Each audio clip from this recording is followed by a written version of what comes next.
আসসালামু আলাইকুম গাইস, আশা করি সকলে ভালো আছেন। আপনারা তো অবশ্যই ফার্স্ট পার্ট দেখছেন বাজার করা, এবং সেকেন্ড পার্ট তাদের নিয়ে চলে এলাম আপনাদের জন্য, আপনার রিকোয়েস্টের জন্য। যখন আমরা চাউল কিনতে আছি, বাসমতি চাউল সবচেয়ে ভালোটা।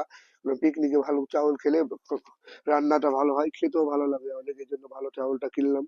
সবকিছু বাজার টাজার যা বললাম, 5 কেজি মানুষের যতখানি মশলা যা লাগে সবকিছু রেডি করে দিল।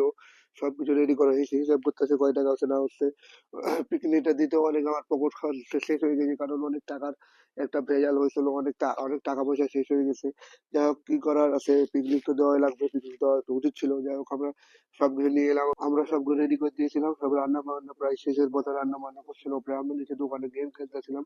রান্নার কালারটা দেখেন একবার, একবার কি কালার হয়েছে, সেই জোস কালার একদম। রান্নাটা করছিল আমার আশিক কাকু, সাহেব ভাই এবং হুজুর রান্না করছিল। আমার অনেক সুন্দর করে তারা রান্না করছে, তাদের জন্য ধন্যবাদ, তাদের অনেক ধন্যবাদ এত সুন্দর করে রান্নাটা করার জন্য। দেখতে পাচ্ছেন মাংসের কালার দেখলে বোঝা যায় কি সুন্দর রান্নাটা হয়েছে। খেতে তো সেই লাগবে। যা হোক, একটু মরিচটা বেশি করছিল, ঝাল হচ্ছিল অনেক, তারপরে খেতে অনেক ভালো লাগছিল। যাই হোক, আপনারা দেখতে পাচ্ছেন যে সব ভাগাভাগি করতে আছে, প্রায় 12-13 জনের ভাগাভাগি করবে। আর যারা নতুন দেখছে অবশ্যই লাইক কমেন্ট শেয়ার সাবস্ক্রাইব করে দেবেন, এবং খাওয়ার ভিডিও দিতে হলো। সকলে ভালো থাকবেন।